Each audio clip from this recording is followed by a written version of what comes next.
Okay, so continuing.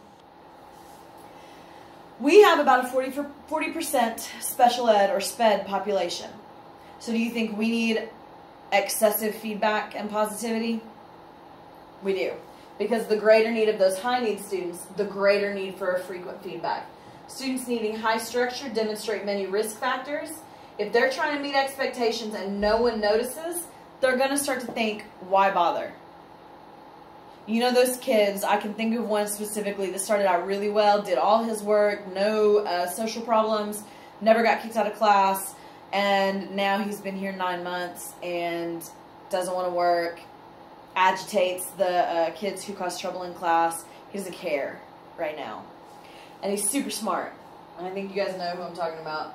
But I think that he's in this why bother phase. And so I would challenge you to recognize what he's doing well and start to build him back up. He's a smart kid. But especially with high needs kids, why are they going to work if nobody's noticing? Okay? Where? Whoa. There we go. Positive interactions. Okay, so relationship number 1. Okay? So we're going to go through a few specific procedures. The 5-to-1 ratio. This consists of words, gestures, or physical contact that have a positive quality and are delivered contingent on desirable behavior. So when they're doing what you want them to do, recognize it somehow. Helps students learn expected behaviors, and it helps teachers build stronger relationships. You're going to start to like that kid more the more you recognize what they're doing right instead of focusing on what they're doing wrong, right? Reprimands or corrective statements work better in the context of a positive relationship. You might just be able to give a look, come on, man, and they know what they're supposed to get back to, as opposed to saying, all right, quit drawing on that desk, get back together, do what you're supposed to do. If you've already recognized desirable behavior, it is easier to redirect them back to it. Okay. So you need to interact with students 5 times more often when they're behaving appropriately than when they're behaving inappropriately. Focus on the good. We've talked about that. Negative interactions are not wrong and are sometimes necessary. Absolutely. They're generally very necessary. However, put it into that 5-to-1 framework and build that kid back up afterwards. Sometimes to get that 5-to-1, you're going to have to ignore the problem behavior and catch that student meeting expectations with specific positive feedback. And you might have to stretch for that positive feedback, I know. But if you can catch them doing something right, hey, thanks for putting the pencil back on your desk like I've asked you to. Hey, appreciate you being on the right page. Hey, you were listening when I was talking and I see you following those directions. Okay? The behavior you pay the most attention to is the behavior you will get more of in the future. Write that down. Tattoo that on my forehead. What you pay attention to is what you're going to get more of in the future. And I can tell you from experience that that is the way that this goes. Okay? Alright, so what do these words sound like? What do these positive interactions sound like? Joe, you did a great job keeping hands, feet, and objects to yourself as you walk down the hall. Thanks for showing respect for students in the hall. Sounds a little unnatural. Maybe sounds like not the way that I would say it. But this statement recognizes specifically what they did, where they did it, and it references the rule. Thanks everyone for we'll just cut that word out. Thanks everyone for remaining on task for the whole period. You all showed great effort and showed how responsible you are. You just did one of your encouragements to the entire class. So that's one of your 5 for everybody. Samantha, great job walking to the trash can to throw away your garbage. You help keep the cafeteria safe. Okay? Ours may look a little different on the secondary level. These are a bit elementary, but you get the idea. Let's see if this one works. Increasing positive feedback. So this is a video example of increasing positive feedback.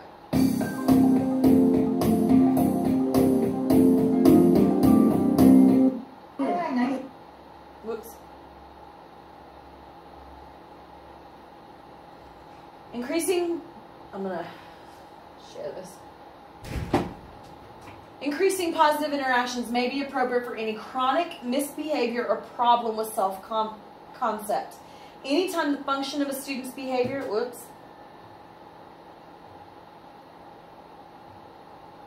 anytime the function of a student's behavior is attention-seeking, this intervention is especially helpful. Intervention is especially helpful. Oh, they're going to read it. Non-contingent positive interactions are non-evaluative and simply tell students that they are important. Good morning, ladies. Good morning. Hey, Anthony, good to see you. Hi, guys. Hi, nice to see you. Good morning. Students who have had difficulty consistently engaging in responsible behavior need to learn that it is an easier and more satisfying way to get attention than engaging in irresponsible behavior. Contingent positive feedback gives the student attention for what he was doing responsibly, so the student learns what responsible behavior is.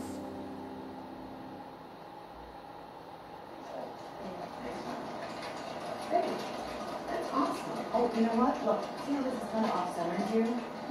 Why don't we even move it over maybe like, I don't know, 2 inches and a half or something? Yeah. Does that look a little better? Nice job. Great story. Oh, good job. Thank you. Huh, I like that font. That made it much more interesting. Hey. So she's personalizing these Oh, I got it compliments. over here. Oh, nice job. I like how that's centered right there. That's perfect. You know what? That picture, you know what? Can you change that maybe to something like a coffee cup or something that would, because it kind of doesn't really go with that. That makes sense? Okay, why don't you try that? I'll come back and see how that looks. Nice job. Cool story. I like that. Good. Are you going to add any pictures? Yeah. Yeah? Just haven't done it yet? Okay. Nice job. Keep it up. Good job, Drew. There you go. See, doesn't it kind of make a little more sense? Yeah. All right. Hey, you've done a really great job. You want to take your 5 minutes now? Yeah. Yeah, there's about 5 minutes left. Go ahead. Nice job today. Thank you. Thank you. Hey, guys. Plan to conference regularly with the student regarding his or her progress. This will allow you to brainstorm other interventions that may meet the student's needs. You know, in thinking of what maybe I can do to give you some help there, is maybe I'll ask you, or not maybe, I will be asking you to help me maybe pass out papers, shut down all the computers at the end of the hour, those kind of things. Will that be all right with you? Yeah. That way you can be moving around a little bit, you can chit-chat a tiny with your friends, you know, you can go, here's your paper or something, you know, real quickly. You know it's doing. Yeah, exactly. How would that be okay? That's something I can do. Okay, great. If a student is working on a goal, in this case not talking at inappropriate times, be sure to recognize that behavior with specific positive feedback. Are you open?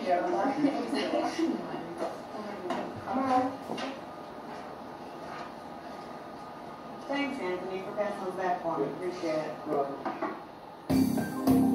So she gave him a job where he could talk to his Increasing kids, positive his interactions students. does not mean that you give a misbehaving student more attention. It means you will work to reduce the amount of attention the student gets for misbehavior as you increase the amount of attention the student receives for behaving responsibly and respectfully. Again, that 5-to-1 ratio. Self-assess or have an observer monitor your ratio of interactions. Strive for at least a 3-to-1 ratio of positive to negative interactions, We're gonna both bump with that up. individual students and your class as a whole. Now we can do peer walkthroughs and evaluations if you'd like, where you get to go in and observe and kind of count those positive and negative interactions, because it's really hard to flow in a classroom and to be kind of notating all of that, what are my reactions and stuff like that. So we may have some time where we'll have teachers rotating and they can come into your room and you can say, okay, watch my 5-to-1s, and they can notate it while you just kind of do your thing in the classroom. So that might be a good idea if you want that to kind of help you workshop it and learn how to integrate this 5-to-1 ratio. It's going to be a process for all of us. This is not going to be a punitive thing. This is not going to be a, you had a 3-to-2 ratio. It's not going to be like that. This is going to be something that is just going to help you and help our kids. And so I want to implement it, but I want it to be a positive thing. So if you want to schedule time to go into another teacher's class and then have them come into yours and observe you, we can work that out. Relationship number 2, smile while praising for effort and adherence to matrix behaviors. Smile. I know we're all overworked, we're tired, but if you can smile and if you can get a genuine smile, then that will help. All right, relationship number 2, smiling and being nice. I really struggle with this. I'm really not good at this. Like, I look grumpy all the time. All the time. And so I interact with my students with a little bit of sarcasm, but I try to joke with them because I need to work on that. So, you know, I'm in process too. Mirror neurons. We have neurons that fire when another person acts. The neuron mirrors behavior. So when I'm in theater class and I'm trying to get them to be dramatic, I might do a dramatic monologue, and the minute I start crying and getting a sad face, the girls are all, and they start to get sad, and the boys are like, what is happening? She's going to cry. I don't know. So we kind of mirror, and everybody's reaction changes based on my reaction. It works the same thing with smiling. So students learn from modeling from adults and peers. They're going to treat us how we treat them. Plus, people who smile more live an average of 7 years longer than those who smile less. Well, I'm about to work on that. You had me at hello. Positive relationship goal number 3, positive greetings at the door. I know we don't have passing periods, but as your class leaves, stand at the door and wait for the other one. Or when they're lined up outside, come closer to the door. You can stand in front of your room and greet them from here. Our classrooms are small. But if you can have some sort of hey or hi or how are you or commentary with each student, it really is going to build up those relationships. Show enthusiasm that they're there. What do these words sound like? Good morning. Referencing something they did yesterday. Way to go. I know you can do it again. Good afternoon. Welcome back. Hey, you demonstrated respectful behavior yesterday. I know that took a lot of effort for you to not respond to Joe's teasing. So, hey, I know yesterday was rough, but you did a great job handling it, and I know you're going to boss up and handle it today. Yes, I said boss up. I used some of their language. And that's a part of this, too. With high school kids, use some of their lingo. I want to thank everyone for safely leaving the building yesterday during the fire drill. Great job. So that's encouragement for the whole class and just referencing something they've already done when they get to the door because class hasn't started yet. And this can be one of your 1 to 5. Then you do a group one. Okay. Then you'll have individual ones throughout the class. That just leaves you 2 or 3 that you have to do during the class period. Let me see if we have time to watch this. I think we do. So complimenting every child. It's difficult. It's not easy. Oh, unavailable. Okay, so that works out.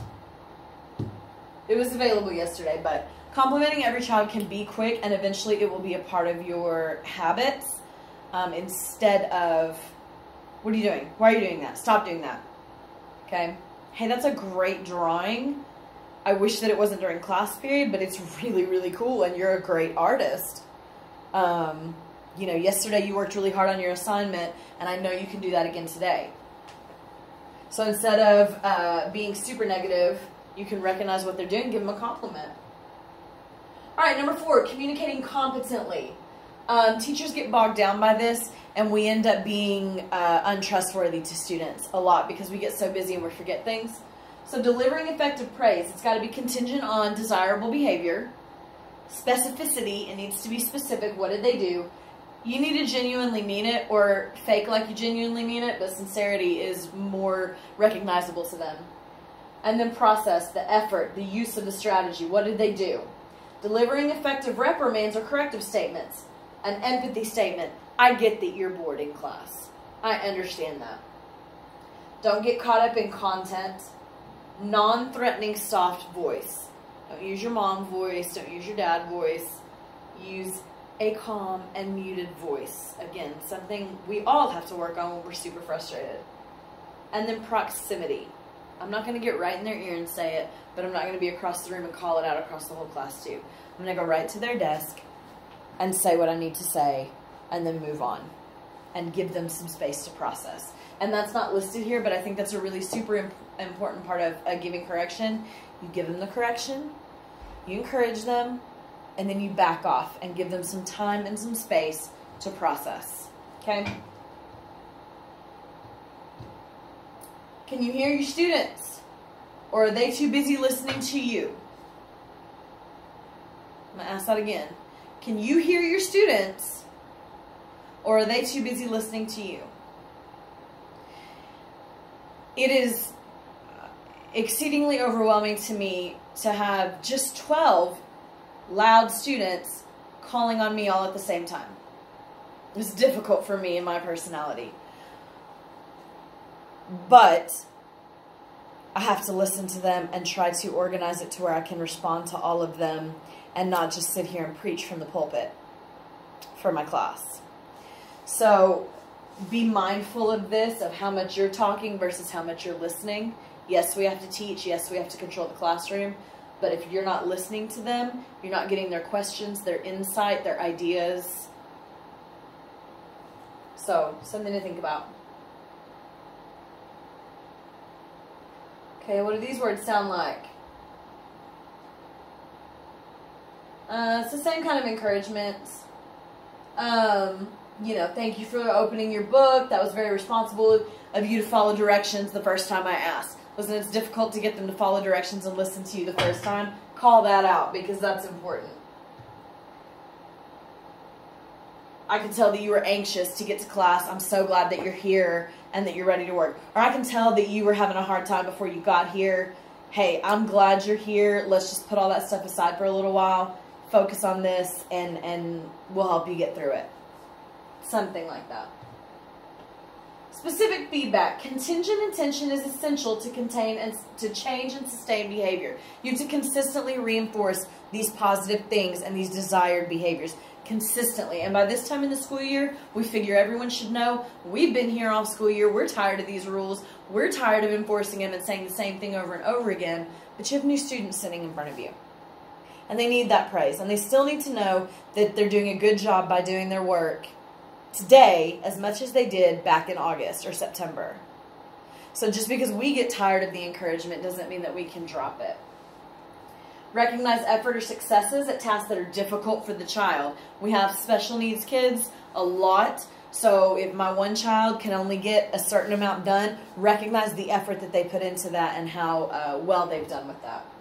While general praise contributes to a pleasant classroom, it's insufficient to build and sustain desired behavior. Whole class praise is great. It's not enough to teach the kids how to behave and to maintain it in your classroom. Students need clear, specific feedback on school-wide expectations as well as other classroom-specific behavioral expectations. So yes, we need the group stuff. We also need individual praise. Okay, effective praise statements. Excellent job listening and following directions the first time. Less effective praise statements. Good job. Do we like to hear good job? Sure we do. Does it tell me what I was doing a good job on? No. Be specific. Your eyes are on me and your mouth is quiet. Thanks for being ready to learn. Excellent. So this is more specific and they know when I get up to talk, they're supposed to be quiet and be ready to learn, and this reinforces that. So instead of saying good work, you might say way to go. You asked for help and you completed your math correctly before the end of class. Because you asked for help, you were able to get it done. That's amazing. Okay? Alright, relationship rule number 5, wise feedback. Providing feedback to students by voicing high expectations to the student and the belief in the student's ability to meet those expectations. I expect nothing but excellence from my kids. Okay? Do I always give 100%? No, sometimes I have bad days. And we have to work on giving them what we expect of them, right? But I expect nothing less than your very best effort. And when you're not giving me your best, I'm going to push individual students. But part of that is letting them know, I know you can do this, and I'm going to help you. But you will get it done because I know you can. Okay? Here's an example. The reason I'm giving you this feedback is because I have high expectations for my students. And I know you're just the type of student who is capable of meeting them. I believe in you. Should be delivered in private, because otherwise kids get weird and, they don't want anybody to know. And it fosters a growth mindset of that student's ability. They're going to start to think, well, she thinks I can do it. I don't really think I can. Then they end up doing it and they think, well, maybe if I get help, I can do more things like this. What do these words sound like? Dwayne, you disagreed with Sam, but you stopped and took some time, think, use appropriate language, and settled the disagreement peacefully. That was very respectful to Sam and for the rest of the class. Way to go. So that's a social kind of praise. Hey, Oscar, thanks for using materials appropriately by putting them away by the end of the project. That shows respect for the classroom. And then Jasmine, thanks for being responsible by being on time to class. That's an important job at school. And when you're on the job. So referencing not only school, but the outside world. I got stuck. Okay, non-examples. Let's see how we're doing on time. Oh yeah, we're good. Non-examples. Okay, keep going. Okay. Does anyone know what we're supposed to be doing right now? So prompts are meant to move people forward in their work. Sarcasm, it's going to distract students. Now, I use sarcasm regularly, and there's a place and a time for it.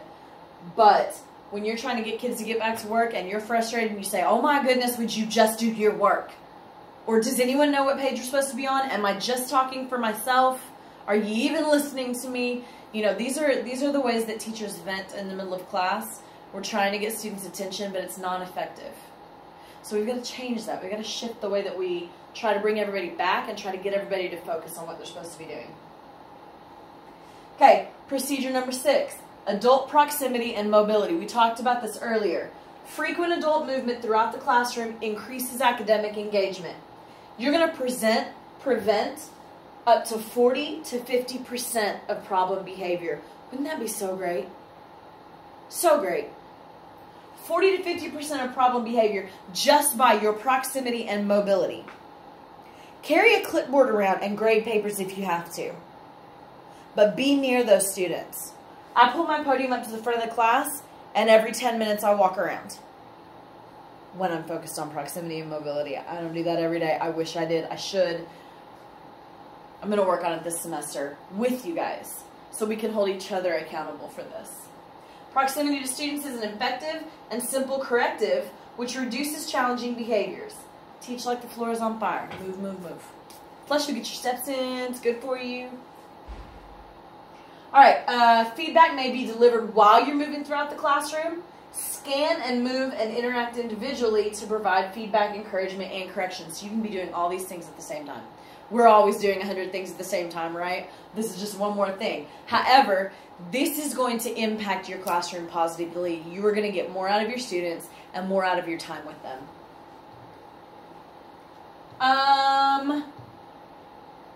We're going to skip what these words sound like. I feel like we've done enough of that. Well, I'll read you one.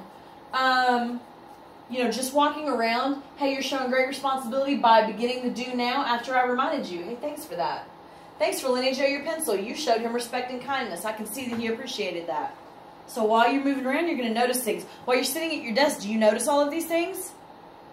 There's a lot that we don't notice when you're sitting behind your desk, right?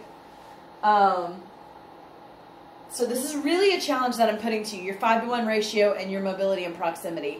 Really, really the two main challenges that I'm putting to you today that I want to hear about and see. All right, class-wide motivation system. This is how we encourage them. And I'm going to fly through this because we're running out of time.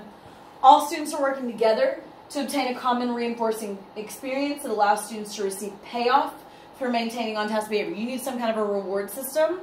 Obviously, in here, we can't do candy, monetary things, stuff like that. But you can do, okay, if we all do our work and blah, blah, blah, the last 5 minutes, I'll play this song for you. Or like Mr. Burton does, he'll play NBA highlights from the week, the last 5 minutes of class. or we'll have a whole reading day tomorrow, or, okay, find some motivations and find a system to help motivate that behavior. Okay. System of delivering reinforcing experiences or contingent access to desired activities or privileges based on performance. This allows students to receive a payoff for maintaining on-task behavior. Should they be on task anyways just because? Absolutely. Does that happen? Absolutely not. So if you have some kind of reward system, like when kids bring me lost books, I give them an extra bookmark. Costs me nothing, but like 10 cents. It's a small gesture, but they love their bookmarks. And if they'll bring me back something, they're doing something for me, they're learning to return books to me when they find them, and I'm reinforcing that behavior. So I'm giving out bookmarks all the time, and my 40 missing books, I get books back all the time because of that system. So find something that works for you, and we can workshop that in conferences if we need to kind of find something that works with our confines and these students. All right. So these words sound like you followed directions the first time because you showed responsibly. You've earned an OWL ticket, whatever that is, you know. These are going to be different depending on your situation. So, you know, there's different systems, acknowledgement, a marble in our acknowledgement jar. I think these are a little bit more elementary examples, but I want you to come up with something for your classroom, and I'll come up with something too. Like I know in Miss Coates' classroom, you get to watch Dirty Jobs for part of the class on Friday if everyone gets all their things done during the week. And because of that, they're helping each other, right? And they're encouraging each other to finish their work and complete it. We're not going to do the demo. Okay, there's an exit ticket that you have that I would love for you to fill out. This is going to help me see how this has impacted you and what your plans are. Let me see. Yeah, we're good on time. Okay, so take some time now. I want you to take the next 5 minutes. Fill this out. Describe how any of the relationship building practices have positively impacted your students. So when you have done this in the past or this first semester, because we talked about this first school year, right? When you have done these things during this first semester, how has it positively impacted your students? Give me an example, okay, to remind you of how well it worked so that we can move forward with this. Describe how any of the relationship building practices have improved your teaching. So how has it given you space to teach better or more effectively? And then list a new practice that we've talked about that you can implement by the end of the month. 5 to 1. What was the other one? Mobility and proximity. The motivational piece of it. Or any of the other things that we talked about. The conferences, the greeting at the door. What are you going to do and what are you going to focus on this week? Because implementing all of this at once is difficult. But I want you to focus on maybe one new thing a day. Okay, this week I'm going to greet every student at the door. Next week I'm going to work on that 5 to 1 a little bit harder. Okay, so the main things I wanted you to get out of today is that relationships are what fuel classroom management. So to build those, we've got to get to know them, establish it, maintain it, continue to feed into that relationship, and repair it when it breaks. We need 5 to 1 ratio. We need to be on our feet and out our seat, walking around. We need to have a system of motivation and be positive. I know this is a lot, so take your notes and try to implement what you can. And let me know about your experiences. Don't forget to email me by Friday about your 5 to 1 ratio and how that's going.